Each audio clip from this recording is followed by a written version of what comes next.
यह science fiction हमें हमारा भविष्य नहीं बताती है। यह सब काल्पनिक है और आपके मनोरंजन के लिए बनाई गई है।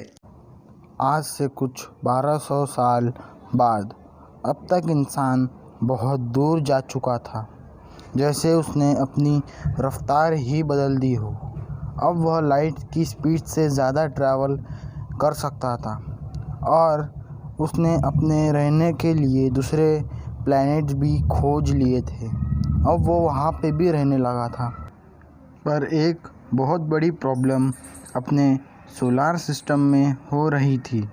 वो थी सूरज अपना आकार धीरे धीरे बढ़ा रहा था और वो इतनी बढ़ चुकी थी कि अब बुध ग्रह उसके अंदर समा चुका था और अब बारी थी शुक्र ग्रह की।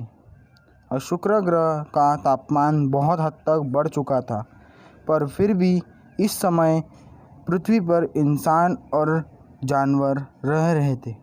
पर कुछ कहा नहीं जा सकता था, क्योंकि अब पृथ्वी का तापमान धीरे धीरे बढ़ने लगा था और ओजोन लेयर अब बहुत हद तक टूट चुकी थी।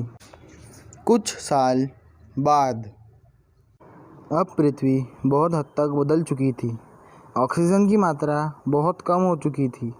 अब पेड़ जंगल बहुत हद तक जल रहे थे और ग्रीन हाउस गैस बहुत हद तक बढ़ चुकी थी। ग्लेशियर्स भी पिघल रहे थे और वोल्केनो इरप्शन बहुत हद तक बढ़ गया था। अब पृथ्वी पे अब जीवन नहीं बचा था। अब पृथ्वी जैसे पहले थी वैसे बन चुकी थी। अब वह आँख का गोला दिख रही थी।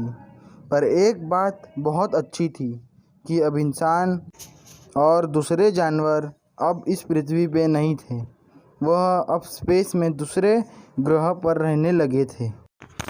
कुछ 100 साल बाद अब पृथ्वी सूर्य के अंदर समा चुकी थी और मंगल पर आग बरस रही थी।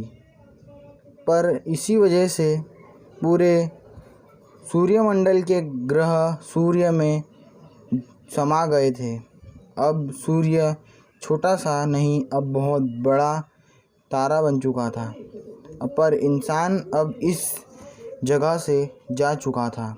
इंसानों ने अब स्पेस ट्रैवलिंग करना सीख गए थे। इस वजह से इंसान हर जगह रह पा रहा था। इंसानों ने अपना ग्रह नया ढूंढ लिया था, पर हर ग्रह का गुरुत्वाकर्षण बल अलग होता है और उसका तारा भी अलग होता है। इसलिए इंसानों का तब्दील होना हर जगह बदल रहा था। तो आज के लिए इतना ही। Thank you. Like, share and subscribe my channel Mythology.